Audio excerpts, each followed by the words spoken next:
Testing, 1, 2, testing.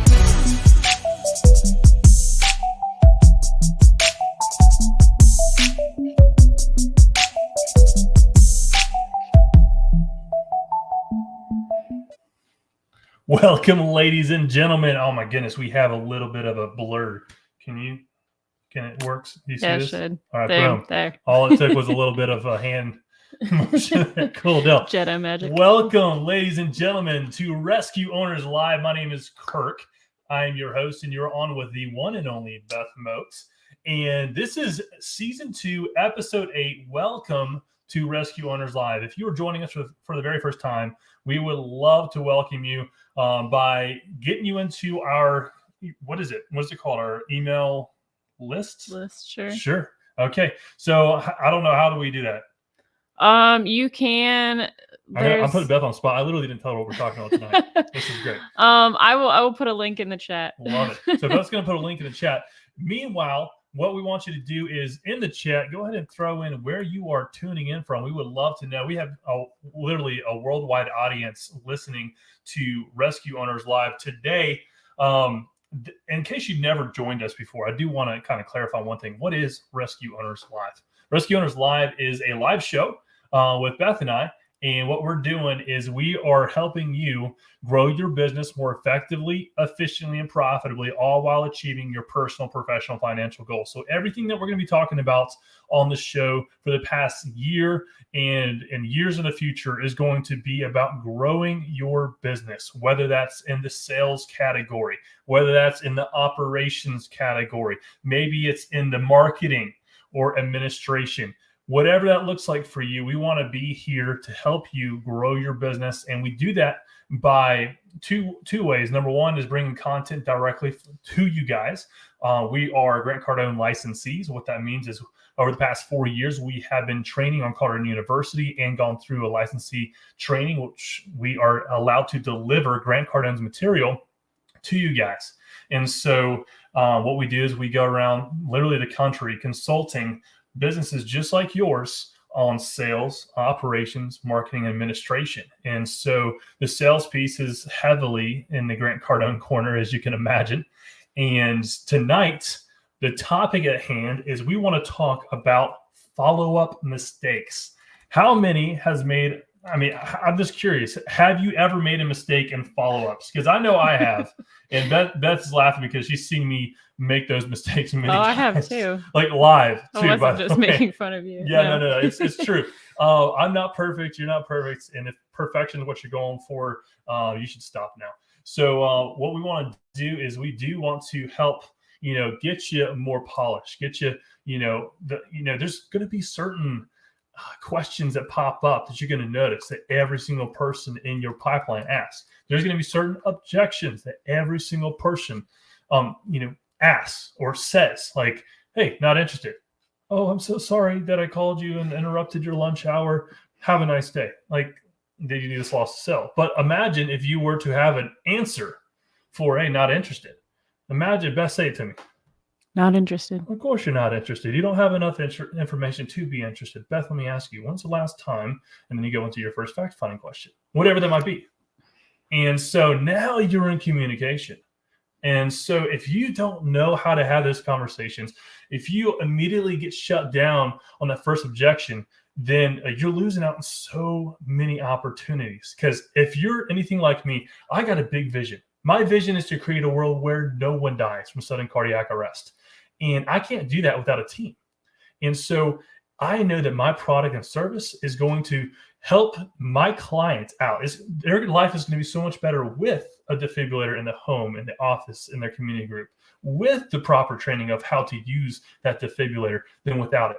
And if you truly believe whatever your product or service is, if you believe that your clients, your prospect, has a better life with your product than without, which you should, or you shouldn't be selling it, right? It's like the Ford truck guy, selling the BMW, right? Yeah. It's like so you got a sales guy, and the BMW, like, what are they called? What are those called? Like dealers lots? I don't know. Dealerships. That's the word. So this is why I have her on. So dealerships, You're at a BMW dealership, and then you're down to the nitty gritty with the salesperson, and then you kind of lean over, you whisper, "Hey, Beth, what BMW do you drive?" And she's like, "Bro, I don't drive a BMW. I drive a Ram truck," right? And that is a salesperson not sold on the product that they're selling. So if you are a CPR instructor trying to sell a defibrillator and you don't personally have a defibrillator for your home office, then guess what? The first question you're going to be asked is, "Hey, Kirk, which defibrillator do you have?" And you're going to be like, "Oh, I don't have one. I don't need one, but you should have one," right? I mean, it's whatever your industry in, whether it's cars, defibrillators, you got to buy into what you're selling. Otherwise, how can you, sell anything properly? So that's a whole nother sidetrack. And I don't want to, get too far away from what the topic is of at hand, which is 10 biggest follow-up mistakes. If you have questions, Beth, did you find that link? Yeah, I did. Cool. So I will say this, check out Malcolm. Thank you, brother. I have made and still make mistakes. I love that. I'm going to throw that up on the screen.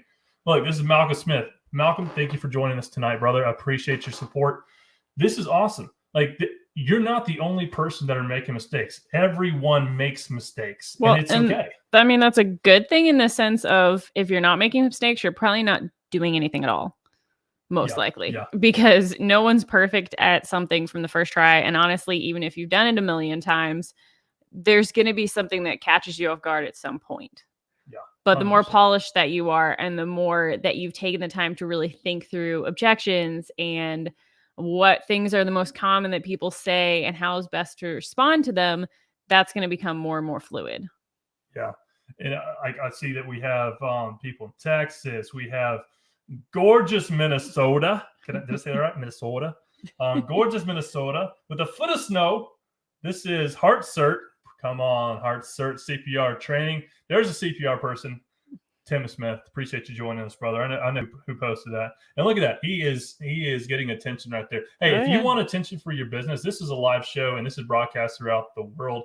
YouTube, LinkedIn, Facebook. We have literally people in several different countries. We need to get a tally of how many countries that are watching this. Yeah, that'd be good. If you want to get attention around the world, make sure you're in the chat because I'll throw your information up on the screen so that people, can see it because I want to promote you and your business because tonight is not about me and what I do. It's about what you and you do. That sounded kind of weird. Do, whatever. But you get the point. My whole thing is we want to make sure that you are wildly successful, and it starts with a vision. I mean, you heard mine, create a world where no one dies from sudden cardiac arrest. And if that vision is so big, your mission statement is how you go about doing it. Mm-hmm. And so how you're going about your specific mission is so vitally important because that's going to allow you to be successful in your industry. Well, and it's what makes you special. It's the secret sauce that you have that no one else does. Everyone, should be teaching CPR up to a certain level. But there are certain things that people add that make them special, that make them someone that everyone wants to come back to, that everyone wants to give referrals to. And that's something that's unique to you that nobody else can have. And you need to figure out what that is. And it's important to even get that somewhat in your mission statement if you can, depending on, where that sort of falls in your business, just to be able to know what makes you special when you approach customers so that you can not just have them see that when they actually transact with you, but know how to communicate that so that they want to transact with you. So one of the biggest questions that we hear in, as we consult other businesses is, surrounding the like, how do people know what to do, but don't do what they know? Okay. How do people know what to do? Oh, I'm fat. I need to run. Mm-hmm. I need to diet. I need to that's a great example, right? Yeah. Same thing with business. People know, I mean, maybe they don't know as much about business as personal life, right? But let's say you do. But even the basics. The basics, right? Hey, I need to make contact mm-hmm. with other people in order to get contracts, right? Yeah. And so how am I going about making those contacts? Am I calling? Am I knocking on doors? Am I sending out flyers? Am I writing handwritten letters? I mean, there's a million different options that you can do in order to make sure that you're contacting your prospects. And so that's something that everyone knows that they need to do, Mhm. yet they don't do it. Why is that? That's like the biggest conundrum. I think, for example, with phone calls, because I personally struggled with this when we first got started because we did many things wrong when we first got started. Um, People are scared of phone calls primarily because they don't know what to say. They don't have a script. And you say, "Oh, you need a script," then their response is, "Oh, I don't want to sound like all those people in large corporations where it's like, 'Hi, how are you today?' Good." You can tell that they very clearly have specific things that they need to say. But the thing is, with scripts, they should be so fluid that it feels like a natural conversation. It shouldn't feel like I'm going through step one now and now I'm getting to step two. And maybe it sounds like that at the very beginning, but that's why it's so important to role play. I'm going to get off on a side tangent here, but I think the root of what you're asking and answers that is just people don't necessarily have a clear procedure for how to do it. It's easy to say, "Hey, go work out," or "Hey, make a phone call." But you get there and you're like, "Now what?" So having like some kind of structure that you're basing off of, and that's stuff that we can help you get resources for. We can help you do ourselves. With things like scripts and stuff like that, because it just makes it so much easier when you make that call and you're going to say, "Hi, my name is Beth Mote. I'm calling about blah blah blah." And you can go through and have a really clear, concise script.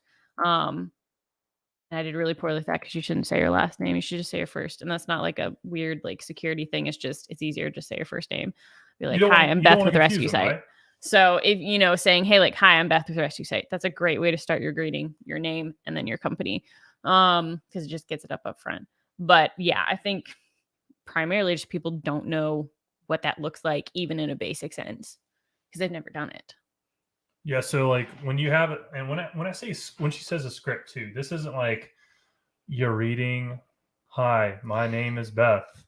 The reason for the call today." No, it's not that. It's like there's steps, right? You have the greeting, you have the fact finding, you just walk through your Mhm. sales, like not cycle, but sales process, and whatever that is. By the way, there is a million different types of sales processes Yep. out there. There's not one right way to do things.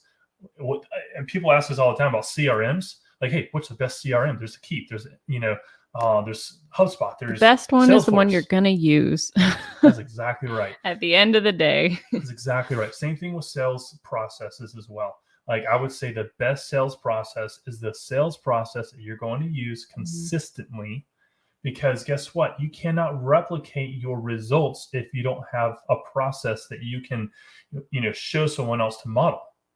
And so what happens so often is, people want to hire people to work for them, but when like they can't attract them, they can't align them, they can't retain them Yeah. because they don't know how to develop them. Well, and also you can't, and then we'll get to actual follow up because this sort of falls into follow It up, but does. not quite as much as it could, because you do use phone calls to follow up. When you're following up, it's important to make sure that, or not when you're following up, when you're calling people, it's important to make sure that you are doing the same thing consistently, even if it's like a rudimentary first draft of how you're going to say things. If you're not saying the same thing, generally the same structure of questions and things like that, you don't have anything to base off of whether it worked or not. But if you have a specific, like, "Hey, I'm going to say this greeting, and then I'm going to tell them why I'm calling, and then I'm going to ask them these series of questions so that I know what product is best for them." Um, if you're not doing that consistently, then you can't tweak it and say, "Okay, well, when I asked this question, I got a good response and this one didn't. So I'm going to toss that question and put a different one in." But if you're doing something different each time, there's no way to actually look at that from a statistical standpoint and say, "Okay, what worked and what didn't," because it's changing every single time. What gets measured gets accomplished. And if you're not measuring what you're doing, if you don't have that process, then you have no way of telling, hey, this worked because XYZ, or this didn't work because of XYZ. Mhm. I have a buddy who is starting a call center, and it's really cool. And what he's done, there's 31.5 million small to mid-sized businesses here in the US alone.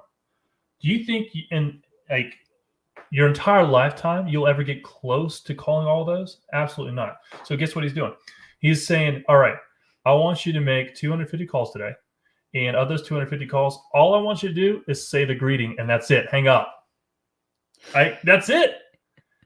And then after that, it goes from the greeting to the first fact-finding question. And then it's like, okay, I want you to get to the first objection. All right. And so now 250 calls today, I want you to get 250 objections. And guess what? Every time if things start to overlap, give them a tick mark, give them a tick mark, give them a tick mark. And literally there's no pressure. Like imagine calling someone and hanging up on them the second they answer. It can't get much worse than that, right? I mean, that's pretty bad. And so now next step is we're going to call and do the greeting. Hey, this is Kirk with Rescue Site. The reason for the call, boom. And then heck, if you're really nervous, do it with your family. Be like, hey, can I randomly call you a few times throughout the day and practice greeting you? Because while you feel silly, at least there's like, they're not going to hang up on you. And this is, well, they might. I don't know. If you got their permission beforehand, I would think not. So here's the big thing, right? I mean, we talk about role play. Ideally, you're not role playing on your clients, right? So we want to avoid that. But starting out, if you have to, guess what? There's 31.5 million small to mid-sized businesses out there in the U.S. alone. And that's a great, hunting grounds, if you would, to practice if you don't have someone to practice with. And so just get that intro in, just get the first fact-finding question, get to that first objection. And now that you have a list of objections, guess what? Now create a slick response for how to respond to not interested. Of course, you're not interested. You don't have enough information to be interested. Allow me to ask you this question. What is the whatever, right? And you'll be surprised with how many people are willing to keep talking with you if you have a response. Yeah. And it's not even so much, I mean, like a good response is better than no response. But even if it's not a great response, being able to immediately respond back instead of having the awkward like phone pause where it's like, can I at least tell you a little bit? Because these aren't really objections. When it's a reaction. Yeah. It's truly a reaction. It's a complaint. It's like when you walk into a store where you need help and they say, hey, do you want some help? And you're like, no, thanks. Like you might have legitimately needed help, but like we've been trained to go, no, that's okay. I don't need help. So it's the same with phone calls. Once they realize that you're someone they don't know and you're potentially someone trying to sell them something, regardless of whether they just had someone walk over and go, hey, we really need to buy a couple of ADs, and you call up and they go, not interested. That is very possible that's something that's on their to-do list. I can't tell you the number of people I've called that they're like, oh, you know what? I have been considering getting one for this, or we do really need to get one for the AD, for the gym in our building. And so it's important just to keep following up, reaching out. It's more than likely that it's something that they need, maybe something that they want, but you never know when you're going to call them. Maybe it's a good moment, maybe it's not. And you don't know what that's going to be. So you need to be prepared to be able to respond regardless of what mental state, what mood they're in when they respond. Love that. And that brings us to our very first point for following up, right? So mistakes, by the way. So just to make sure that we're focused in on tonight's topic, biggest follow-up mistakes. The first one is not making the call. The number one mistake in sales is never making the call. All you have to do is make the call first and foremost. That's it. I mean, like literally like what we talked about. You don't even have to worry about having things to say. Just make the call. Make the call. And things will happen, because guess what? You're going to eventually say something, right? Make the call. It's like going to the gym. I mean, there are people that are so scared of the gym that they literally start by going to the gym and parking in the parking lot. That is it. They don't even get out of the car. Well, and then they work their way up to the front door and then get back in the car.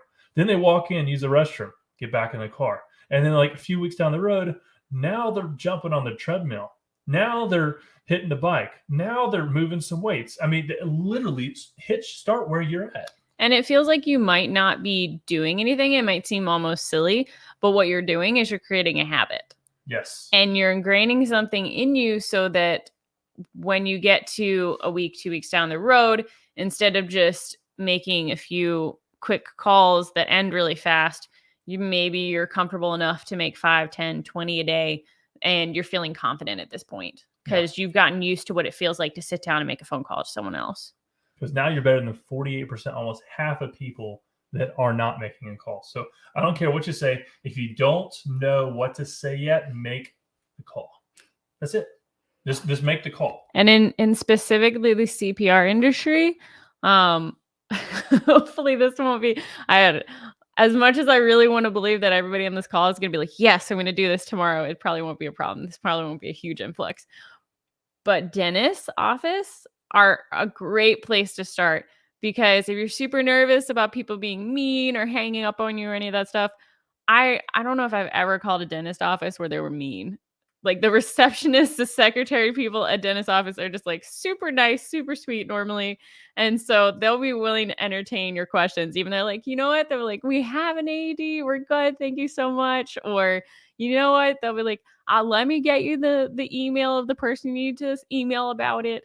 And then you're put on to follow up of actually getting back to them, because usually they're not going to be like first serve. Yes, of course. Let me get right back to you. But it's a great place to start because they're usually super nice and either will immediately give you the person that you need to reach out to, which is not going to happen in most other industries, or they're going to be like, oh yeah, we already have one. Thanks so much. Yeah, I love that. And then you get to say, hey, well then when's the last time you guys got certified in BLS? Boom. Right. Here's the thing about making calls. There's a million excuses that you can make, right? Oh, they told me that they're not going to be home today. They told me they're out of the office. They told me they're out of town. They told me they're on a sales meeting. Those are all excuses for you not to pick up the phone, and make the call, right? Because even if they don't answer, guess what? They saw the call come through. They saw your name pop up. Then you're going to follow up with a call, like a text. Or an email. An email. And a video. I'm going to send them a video and say, hey, this is KIRK with the Rescue Site. The reason for the call is I know you're out of town, but I wanted to make sure that we are first in line come Monday morning to get whatever, like whatever that looks like, And to be totally honest, maybe they are truly like, I'm not interested. I don't even want to talk to you. I don't even want to hear what you're selling that first time. But if you keep following up well, and I'll explain that in a minute, what I mean by following up well, not just following up, they're going to get curious, to be totally honest. If you're someone who's like every week or every couple of days, you got to feel out, your personal comfort level of how often you follow up. Some people literally follow up like multiple times a day. Others are like once a week is about all that I feel comfortable doing. I would definitely say probably once a week would be like a good place to not go past that. What? Like following up with someone once a week. Like I wouldn't go past that. Yeah. Oh, okay. Oh yeah, at past. Okay, just to confirm. I wouldn't wait longer than a week to follow up. I've called 1, 2, 3 times today so far. That's my point. Comfort levels of where you are for how much you can reach out to someone, and whether it's a cold reach out or not too. But it's gonna get their interest at a certain point. They'll be like, you know what? I've seen this person pop up like 5 times in voicemails, and always leave a voicemail. Always. Or on my email, I've seen their name pop up. Like, I'm gonna read it. I'm gonna just see what they're asking about. You know what else is like super savvy? A voice memo. Yeah. Those are I don't know the statistics exactly, but the statistics of clicking and listening, because it's like FOMO, right? It's like, oh my gosh, what did they say? They are more likely to click it and listen to hear your voice. Keep it short though. Oh, dude, you got to keep it please. Under 10 seconds. Like even if it's my friends that send me them, when it goes past like a minute, I'm like, see 1 something. It's like, dude, not even gonna listen. So you want to keep it nice, short and sweet. Don't keep their interest. This isn't a you're Super dating. Bowl commercial. Think of it like you're dating. Yeah. And you do truly want to think of it that way, specifically with follow-up. Because when you reach out that first contact, it's literally like meeting someone for the very first time, because you are. assuming that you don't know this contact at all, it's truly cold. Or even if it's, someone like connecting you with someone else, that's still sort of cold. Whereas like on that next time, maybe you ask them out and they say, sure, like I want to hear your spiel.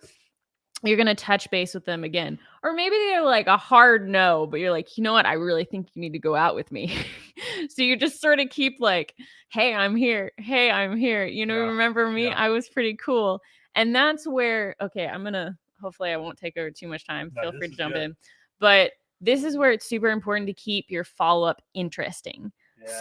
So many people, the mistake they make and the reason that people hate follow-up from both ends, giving and receiving, is because you're like, same follow-up every single time. Hi, I wanted to see if you wanted an AD. I wanted to see if you want that CPR class.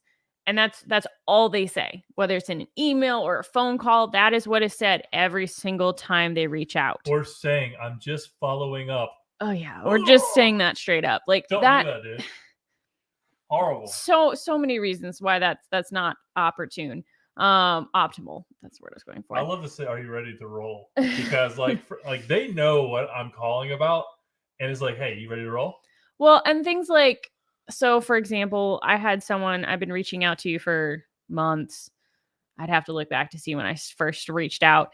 And it wasn't like incredibly cold. It was someone I knew telling me about someone that, they're connected to. So I had a somewhat of a, hey, XYZ told me about contacting you and seeing that if you'd be interested in AD, thought you might be. Been reaching out to them, had a couple phone calls with them, got some great information, sent some quotes, sent some proposals, and then it just like went dark. I'm texting, I'm calling, I'm emailing, spacing it out because I'm a little bit more like give them a little space. Finally followed up again today, and lo and behold, hey, I'm taking a sabbatical. If you need to reach someone, contact this person. So I'm like, okay, we got a new person now. And throughout that follow-up, to go back to what I was saying about keeping it original, they had talked about definitely getting one for like the gym at their location and maybe some others. And so one of my follow-ups was like, hey, just read an article about someone who was saved in a gym because of their, location having the AD, thought about you guys, wanted to see, where we were. Super powerful to take something that is applicable to them that has nothing to do with your offer and say, hey, I saw this and thought of you. Yeah. Thought you might be interested in checking this out. Whatever that looks like. Or like, say you got information on when they would be presenting your information to the decision maker. Hey, I know you said you were going to be talking to them tomorrow.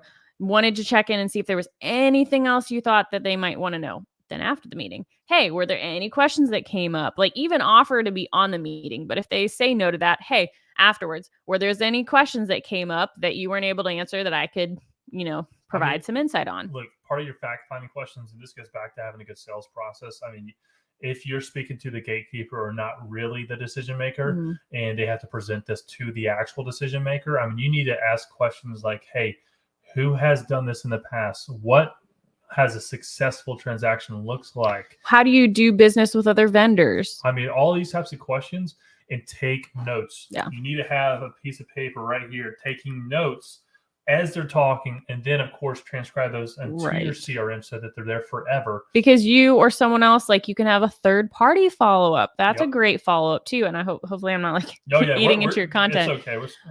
We'll get there eventually, and we'll feel like, oh, we already talked about it. But like, I don't care who it is. If you are the only person in your business, have your mom, have your dad be like, hey, can you make a quick call to this person and just be like, hey, why haven't you bought yet? Like what went well with your conversation with such and such so far? Has there been any questions you wanted to ask that, you just haven't gotten a chance to? Because sometimes they will like just talking to a different person. They'll be like, oh yeah, I didn't like how they talked to me. Or, oh yeah, I've been meaning to ask them this question, but I just hadn't reached back out yet.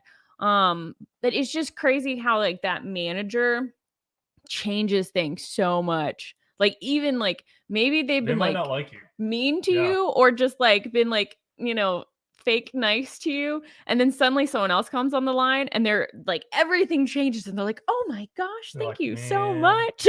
Beth was so pushy.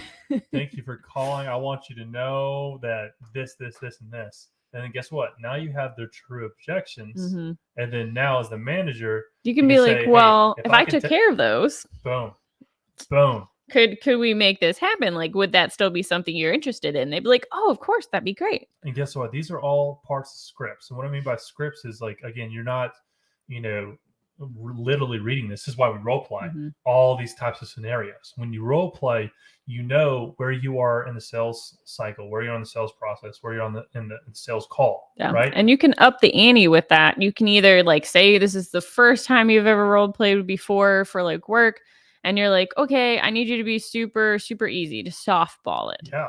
And just practice, even with them just saying yes to everything, because that allows you to get through the full sales cycle and feel what that feels like to do the full thing. If everything just without a hitch, they've been wanting to do this, you happen to call at the right moment, they were ready, they had the credit card. And do it slow. It's like to your point, like I mean, we don't need to talk like fast, sleazy used car salesman, right? I mean, it's like talk like you would talk to a normal person face to face. Hey, my name's Kirk with Rescue Site. Reason for the call today. Boom, boom, boom. And then Beth is going to be like, that's awesome. Tell me more. This is role play, right? Yeah. And then I'm going to go into my first fact-finding question. She answers. Next question. She answers. And really, like, as you get into it, it's going to get more and more into natural conversation. Right. Because if you know your products well, whether that be training, 80s, whatever you do, roofs, you're going to really get into things because you're going to have relaxed a little bit. They'll have relaxed a little bit, and you're just answering questions that they have. 100%. And then at a certain point, with your role play, once you're like, okay, I feel like I got my script down, I feel pretty comfortable if it's all softballed, then have them start being like, no, I don't like that pricing, or no, I'm not interested, or whatever your main objections are. Start role playing the main objections that you hear all the time and start feeling out what those responses look like. And honestly, it can be even good to do it with family members, because they can go, that doesn't sound very appealing, or like, if I was actually buying this from you, that wouldn't make sense. And you can sort of work through, okay, well, does this make more sense if I said this? Oh yeah, now suddenly that's not a problem for me. There's really only a few objections. I mean, it's product, price, time. And you can kind of subcategory those out, right? You could say maybe there's a stall there or something like that. But on the whole, people are going to, bang you up on the price. They're going to be, oh, that's so expensive. Guess what? Now, this is not an objection, night. We're not going to talk about how to handle objections. But with that price objection, it's simple. You, as the salesperson, failed to communicate the value of what you're selling. Because if you communicated the value properly, then they're thinking that they're going to get dude, it's only 1,000, it's only 10,000, it's only 100,000, it's only $1 million. You've done them a disservice at that point. Right. It's more hard for them than for you. Like, obviously you missed out on a sale, but depending on like what you're doing, like, heck, if you're selling roofs and they need a new roof and they don't go with you, they're going to have so many more house problems because they didn't fix that roof. Like, for example, we know multiple people now that we've talked to that got their roof fixed. And with roofs, you have like I'm not going to use the right terminology, but I generally understand it, an underlaying, and then you have the roof that goes on top. And when you change it, you can just take off the top part and replace that, or you can truly replace the entire roof. And a lot of times because of price, people are like, oh, just take the top off and replace that. But 3 years down the road, when this should last at least 10, 15 years, they're going, oh, I have leaking in my roof. We're like, well, it's the underlayer part, the part that we can't get to unless you take the top off again. And so now what you thought was saving you money is causing you to do the whole thing again. And so in not being able to properly sell why you needed both parts of that, you've done your client a disservice. Same thing for if you try to sell them training, CPR training, for example, and they go, you know what? All of us are young here. We don't really need that. I think we'll all be fine. And if you can't properly explain why they should still have CPR training regardless, then there's a disservice, because something could still happen and none of them know what to do now. Exactly. Well, that was number one. Sorry. Took half an hour to get through number one. All right. Point 2. Point number 2. I hope you're taking notes tonight because, I mean, so many side tangents. But listen, if you haven't done so already, hit that share button in your screen because there's someone in your network that I guarantee needs to hear the content that we're talking about tonight. Number 2 is not making enough calls. Not making enough calls, contacts, the frequency, all right? Volume is the second most commonly made mistake in sales. 80% of all sales are made between the 5th and the 12th follow-up. Let me say it again. Between the 5th and the 12th follow-up. So not the second, third, or fourth. That means if you are only calling them once a week, as Beth mentioned previously, it's going to take, let's see. So you make an initial contact. 1 week later, you make the first follow-up. Next week is a second follow-up. Third, fourth. That's a whole month. And finally, 5 weeks down the road, when you make the 5th follow-up, between the 5th and the 12th, you're now 80% likely to close. But imagine if you did 5 follow-ups on that 1 week. And again, they don't have to all be calls. They don't, yeah, it can be 100%. A text. It can be a video message. It can be an audio message. It can be an email. It can be an in-person show up. You could send them something. And listen, people are like, dude, they will think I'm crazy. Maybe. Dude, they will, they'll be so turned off. Maybe. But guess what? I also know a lot of people that don't buy unless the person selling is so committed to the product they're selling that they follow up relentlessly at least a certain number of times. And also, I would say you're much more likely to be seen as annoying if you follow up multiple times in a day as to multiple times in a week. And or not having creative ways to follow. Yeah, if you're being really creative about it, you can do a video and involve like your friends, family, coworkers, your dog. Like, I know there was someone who did a follow-up video that he was like all curled up on the couch with the blanket, and he was like, my wife's not gonna let me sleep in the bed again. She's keeping me on the couch until like I close this deal with you. Help me be able to get off the couch. So like you can be silly about it. Get and your kid involved. Be like, hey, Daddy's not allowed to come home until he closes you.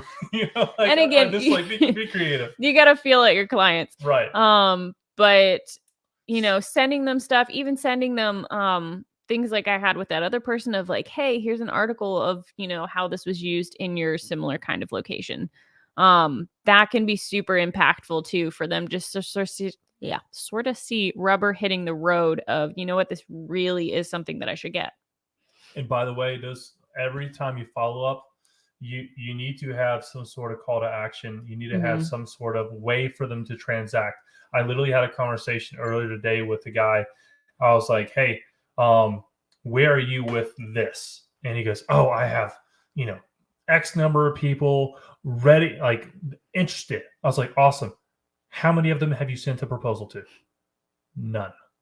And making sure it's super easy for them to pay. Like have it as extremely simple option. I've actually closed a lot of sales with things where they wanted to purchase the item. And I was like, hey, if I just call you up and place the order for you versus making them like check out, say on a store, like for example, with our Rescue Site affiliate program, if you say, hey, I know you said you wanted to get those 2 AEDs. If I give you a call in 5 minutes, would you be able to just like tell me your information over the phone? Yeah, sure. That sounds great.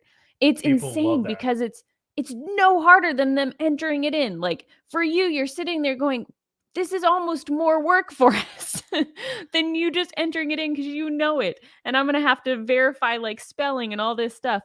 But it's like an added like convenience for them. They see it that way. And you're servicing them. That's the big thing. And I've seen so many. Service when you're able to transact on their behalf, even though they're telling you everything you need to know, their credit card information, their social security. No, just kidding. But like they're telling you everything you need to know. But I've truly been surprised with how many people, when I've offered that, when they've been like, yeah, I'm going to get it. I just haven't placed the order yet. When I've been like, hey, can I just give you a call and do it for you? Yep. They've been like, oh yeah, that'd be great. It's blown me away with how many. So always be thinking, okay, how can I make this easier for the other person? That could be a follow-up. Be like, hey, I know you've been talking about this. I know we've been discussing this for a month. Are you ready to pull a trigger? And they'd be like, yeah, I'm going to do it later today. Be like, hey, if I give you a call at this hour in 5 minutes, whatever, would we be able to do it over the phone? They'd be like, yeah, that'd be awesome. That would be a great, great, great way to handle it. And then have backup plans for how to take payment in case something doesn't work. Because that has also happened where I've exact script like I'm telling you guys, where I'm like, hey, if I call now, are you good to go? And they're like, yes. I literally put in all of their information and then things weren't processing properly. And I had a couple things back up my sleeve, but we've had payments, or not payments, but like sales not go through because then technology wasn't functioning. And so you got to have backup plans even to that, of how you can quickly swerve, because you can get clients where they're ready to pay, they've given you their information, and then when it doesn't process, everything falls apart and you lose the sale. Yeah. So make sure you have redundancies. Make sure you have reliable technology. Certain technology is better than others, obviously. Mm-hmm. But listen, like not making the call is the second biggest problem, mistake, and follow up. And so I want to make sure that like if you're not making calls, if you're not making emails, if you're not sending text messages, I mean, you need to start doing that. Even if they tell you that they're not available, even if you have all the excuses in the book, even if they said, oh, I'll call you back. No, they're not going to call you back. Probably not. They are not going to call you back. I'm willing to bet probably in the high 90% of people that say, I'll call you back, will not call you back. They're busy. They forget things. 100%. I know you do that too, because 100%. I do it all the time. And again, a lot of the people, I'll send emails out. I'll start with an email. It's a nice way to just sort of get you on their radar. Then I'll call them. If I don't get them the first time, I call them again and keep calling. And finally, when I get them on the phone, I had someone just today who was like, oh yeah, I saw your email, a few weeks ago, and we really do need to get some training. So that'd be great. Send me the information and can we talk next week? Awesome. I was like, what day can we follow up? And then so I got a good day for them. So I have a reminder now in our CRM to give them a call next Wednesday and be like, hey, you ready to go? Yeah. Like, let's roll. You ready to roll? Like, that's the Autobots roll. I mean, I was the Transformers guy. I really liked Transformers the movie. That's kind of where I got that from. Autobots roll out. Yeah. I just kind of transitioned that to you ready to roll. But okay. Number 3, calls not on regular basis. Okay. Your calls need to be on a regular basis. Whatever that looks like. If it's weekly, if it's daily, if it's like every time you eat a meal, that's 3 times a day. Randomness, one call now, another call in 30 days. Yeah. Like that's horrible. 3 months now, another one. You need volume and you need frequency. So it's like working out. Like imagine working out one time and then working out again 30 days later and then 3 months after that. Do you think you're going to see the results that you would see if you consistently showed up and committed to the gym? No, same thing with the calls. If you consistently show up and commit to making frequent calls, you're going to see results. And I would say at the beginning, don't let that deter you from circling back to people who maybe you contacted once and then never reached out to again. That's a great place to start when you're first getting back into follow-ups. If you have a list of people that you've talked to before but haven't talked to in a long time, just because you didn't follow up or you didn't follow up, long enough, that's a good place to start. And then make sure that you get them on a schedule going forward from there if it's not a one-call close. And like a CRM is a fabulous way to do that, because if you're trying to like put notes on your phone or on a pad of paper and you don't actually have that going into some kind of system that's going to say, hey, you said you were going to call Cheryl at 5 today, then it's going to be really hard for you to stay consistent with that. And it's going to make it a lot more work than it needs to be. So having something like, for example, we use HubSpot. They do have a free version, which is awesome. I don't know what all features come with that. I would assume everything you need in order to get started.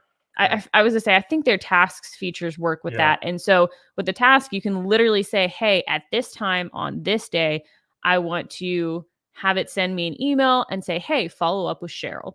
And so then you can go in, it'll send you that email. You'll have all of her information there. You can take a quick look at your notes that you took from the last time you talked to her. So you remember exactly what you're going to be talking to her about, and just give them a call. And that'll make sure that you can have a nice schedule. So as soon as you finish one follow up with that person, you immediately make a task to follow up with them again, so that you're staying on a consistent schedule and not forgetting them and not having people slip off the wagon. When you are like back, I love the gym analogy because I feel like everyone can understand that to an extent. If you're going, once a week or even every other couple days, you're going to be super sore and miserable, right?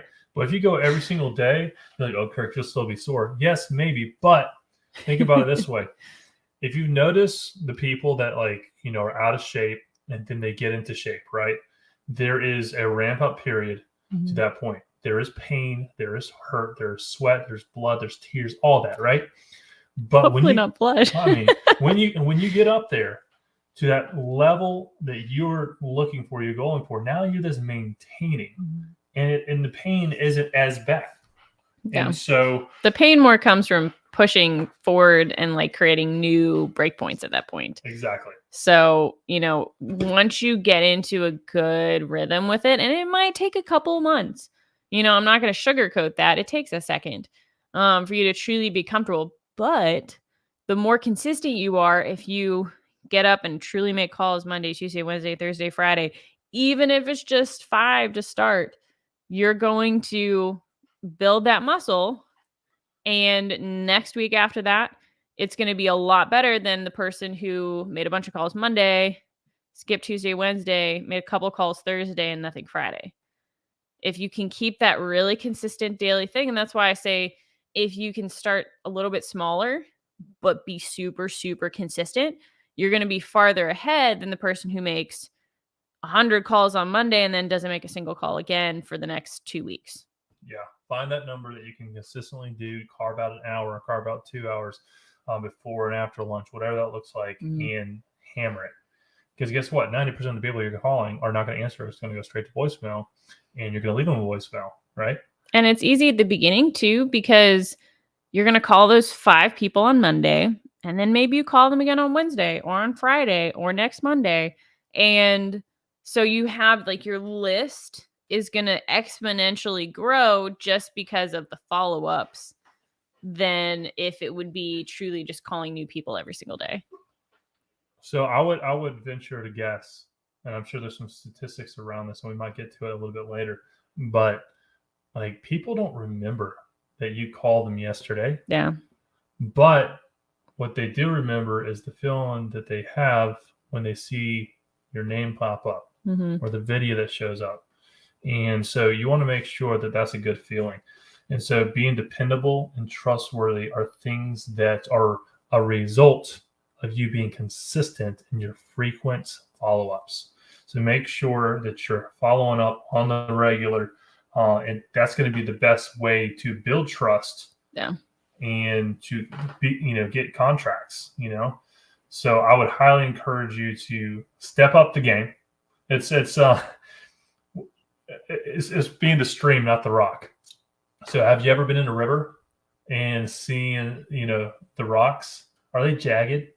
No, they are smooth. Slippery smooth. Jagged rocks are the people who are not interested, right?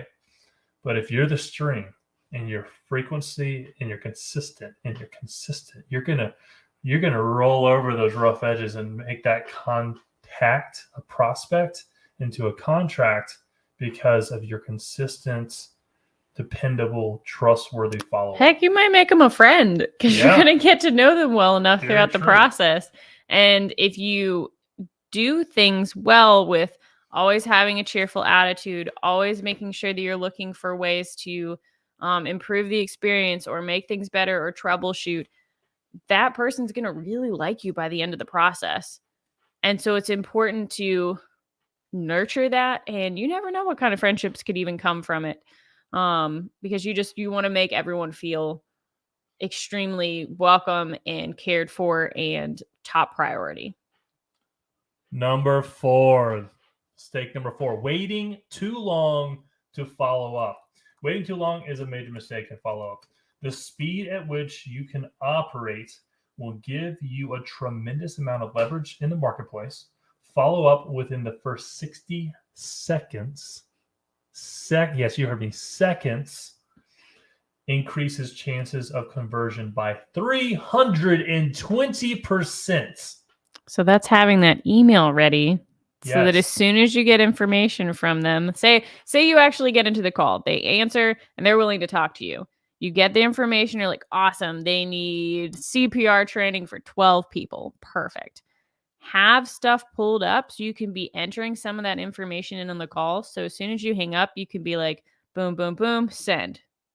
You So know what that I they love hear doing? that ding ding as soon as you get off the phone. And if you really want to be, savage, like you do it while you're on the phone. So, hey, I want to text you something right now. What's a good number? I get their number, their cell phone number, by the way, because that's a key thing that right there. That's helpful. Key piece of information. Because now you can text them. And now while you're on conversation, anything that pops up, ooh, thinks of this, thinks of that, text them immediately, send it in the text. Oh, I'm texting you right now while you're on the phone. And like, dude, that is like on top. That's like real time, super fast, better than the 60 seconds. But like I'm telling you, like when you service people that quickly and you have stuff ready to send in a text message, I'm telling you, they are like, wow. And say you don't know exactly what they need, but you do have their email or their phone number. Still follow up with something like, hey, so awesome getting to talk to you. Would love to find a time when we could figure out exactly what your needs are. Even that, like, I mean, like you collected their information. Let's send them a proposal. And when you do that, like, I mean, literally, have you seen those pizza trackers? Like, oh, I'm going to Pizza Hut, and it's like, oh, I see that it's the dough's being made. Oh, it's the whatever. They're putting the pepperonis on now, and then like you see the pizza tracker, right? Have you ever seen that? You know what I'm talking I don't about, think right? that's Pizza Hut though, but maybe it might be Papa John's. Forget the name, right? The point is a pizza tracker. Yes, okay. You've seen it. Yes. I know I've heard about it. Like this isn't a commercial. I'm not trying to help whoever created that. The point is, that's what you want to do with the follow-up. You want to follow up and give them play-by-play. Mm-hmm. When you get off the phone, hit them with a video. Say, hey, this is Kirk with Rescue Site. I want you to know it was great talking with you today. I am literally creating a proposal right now for you, sending your way. Just a minute. Boom, send that. Create a proposal, send the proposal, and then hit them up again. Hey, did it? Just confirming. I just sent it. Did you see it in your inbox? Oh, another thing with follow-up that's really helpful if you have a CRM or use a proposal system that tells you when they viewed things is if you see an email was viewed, you see a proposal viewed, that is a hot time to follow up because like, drop everything you're doing. If you're in the bathroom, like pick up the phone. Because without a shadow of a doubt that they are thinking about you. Their mind is on your product, your service, and this is an opportune moment for them. You're not going to be catching them at an inopportune time. And they're going to probably, honestly, like most people are not going to think about the fact that you know how to see that. Interestingly enough, even though it's a super common thing in business, they're not going to be like, oh, you must have noticed that I was looking at your proposal. They'll be like, oh, what a coincidence. I was actually just looking at your email. You'll be like, oh, that's awesome. Well, what questions can I answer for you? And like some people are like, dude, you got a notification and you're like, absolutely, I did. Because I want to know exactly when is the best time to talk to you about your new defibrillator program and give them ownership, right? Give them ownership of their new product. And so it's all about getting them, thinking about, oh my gosh, my new car. Because there are literally companies that can set up their systems so that if you hit their website, the second that they can pull some of your information and give you a call. And you're like, oh, I was just looking at your site. And you're like, awesome. Well, what questions can I answer for you? Or places that have and this is more for places with larger call systems and stuff. But the second that you send in a request for information, they are calling you within 60 seconds. hey, I saw that you just asked for more information on whatever. How can I help you? And they're on top of it. So speed of attack, super important. Hitting them when you know they're already thinking about you, also super important. I can't tell you the number of times I call people and they're like, hey, I'm super busy and such, but can I call you back tomorrow? Awesome. Yeah, totally fine. Absolutely. What time works best for you? Yeah. That's what I say. Absolutely. What time works best for you? And you just want strong, confident responses, because when you don't know your information, when you don't have a good response, when you don't know how to handle objections, trust is lost immediately. They're like, oh, this guy or gal cannot handle an objection. This guy or gal doesn't know how to respond. This guy or gal doesn't even know the price of XYZ. That's horrible. I mean, even if you don't know exacts, because I know some people who their personality is just very engineer. It's like, I don't know the exact change, so I can't tell them it's $50 because I think it's $50.46. Give them a range. Be like, hey, our products range from $60 to $2,000. We can help find the best product for you. Yeah, like defibrillators, like range between $1,300 and $3,000. The one I personally use is $1,699. Yeah. And that's like right in the middle of the road, right? So like it literally says, hey, look, we got an option for any, home, office, or community group. Let's have a conversation, right? And this goes for, if you're selling cars, if you're selling software, if you're selling whatever, right? Yeah. Software is the same way. Oh, we got a basic professional and executive, I don't know, version, right? And it ranges in prices between free all the way up to tens of thousands of dollars per month. I know somebody who's paying upwards of $75,000 a month for their CRM. Okay, that's awesome. It's all relative. Well, that's great. Like, I hope I get to the point where I'm paying $75,000 for a CRM. That means I'm doing a lot more. A lot of people in their pipeline. Yeah, that means you got a lot of people in your pipeline, and you're doing a lot of revenue deals, making profits in order to, handle $75,000 a month on a software. Yeah, one of many softwares, right? So make sure that you kind of recalibrate your perspective there. Number 5, I know we're coming in on the close. Last couple minutes. Number 5, lack of variety and reasons to call. We kind of hit on this a little bit earlier, so this is a good one to kind of wrap up with. So lacking variety and reason to follow up is a major mistake. In a transaction, you can't just keep repeating the same thing over and over and over again to get a deal. You can't be dependent upon one mechanism. If you use the same techniques, you become predictable and run out of reasons to follow up. So you have to be willing to do things you don't want to do and use the full variety. So there might be certain things in your follow-up repertoire. That's a good word. Sure. That you're like, oh, I really don't want to do a personal visit, or I really don't want to pick up the phone and call, or whatever that looks like. You're going to have to use everything in your arsenal in order to follow up. You have to be creative and willing to do whatever it takes to get the job done legally, ethically, all that, right? Because you have a vision that is so big to create a world where no one dies from sudden cardiac arrest. How do we do that? Well, we're putting defibrillators in every home, office, and community group in the world. And so by doing that, if I believe that your life and the life of your family, your coworkers, and your community group, would be better having a defibrillator and having a team of people that know how to properly use it. If I believe that, and I know I believe this, that your life will be better for it, with it than without it, then I have no problem following up 1,000,000 times in order to make sure that they know how important it is to have this life-saving device in their home, office, or community group. Use variety. Don't get too comfortable and too reasonable with the same old mechanisms, right? And variety to your reasons, or add variety to your reasons to follow up. Use the whole gamut, okay? We're talking text, email, handwritten note, personal visits. Buy them a pizza and send them donuts. Send them a donuts and send them a key. You could send them cookies with like your personalized logo on them. So send cookies with their personalized logo on it. Yeah. You know, like, I mean, look at Cutco. Like, the whole Cutco is a knife brand, and like the whole point about gifting, there's a great book called Giftology. Check it out. We'll put that in the show notes. Giftology talks about how to properly gift.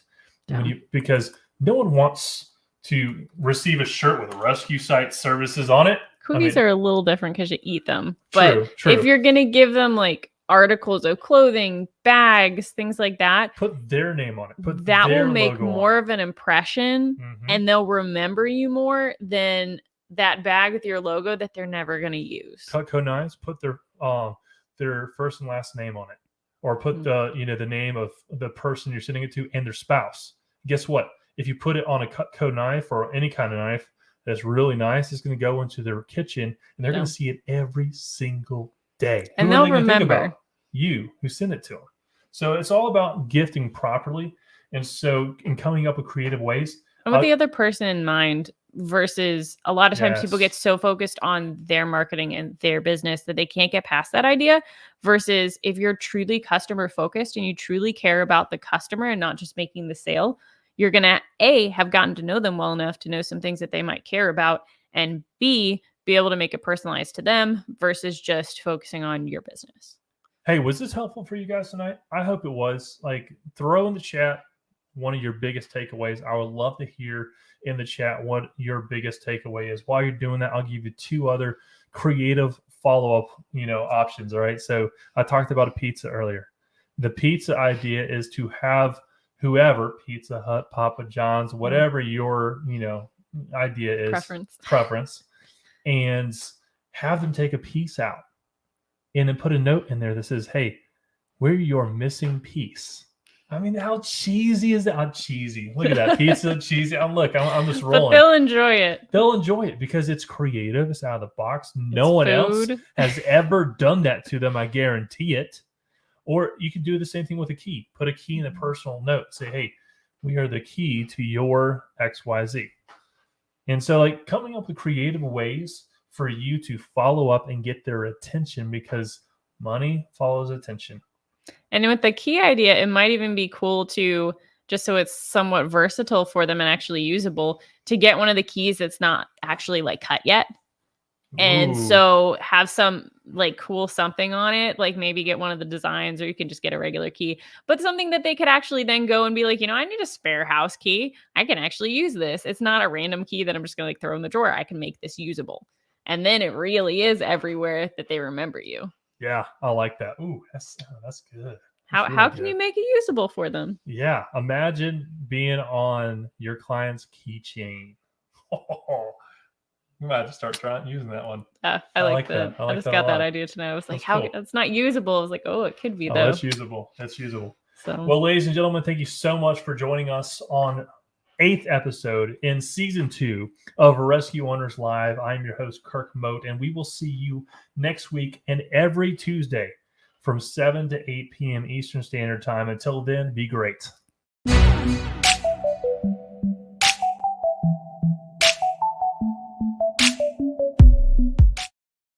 As a CPR instructor, you probably get asked how and where to buy equipment like defibrillators and first aid kits. Up to now, you've probably either shrugged off the question or told them to Google it. Don't miss opportunities like that. Instead, be the one to not only provide the knowledge of how to save a life, but also the resources to be ready to rescue. It's time to become a rescue site affiliate, and it's incredibly easy to do. Introducing the Rescue Site Affiliate Program, the only customizable platform with every FDA-approved defibrillator on the market, first aid equipment, and so much more. Now with the Rescue Site Affiliate Program, you can recommend products and earn commissions without having to purchase, warehouse, or ship products. When you become a Rescue Site Affiliate today, you are automatically approved and will receive a customizable link to your store with your name on it. You earn commissions from all qualifying purchases through the traffic you drive to your new store. Whether you're just getting started as a CPR instructor Whether you have a team of instructors or whether you're a training center with thousands of instructors across the country, this program is for you. Stop shrugging and start providing both the knowledge and the resources to save more lives. Become a Rescue Site affiliate today.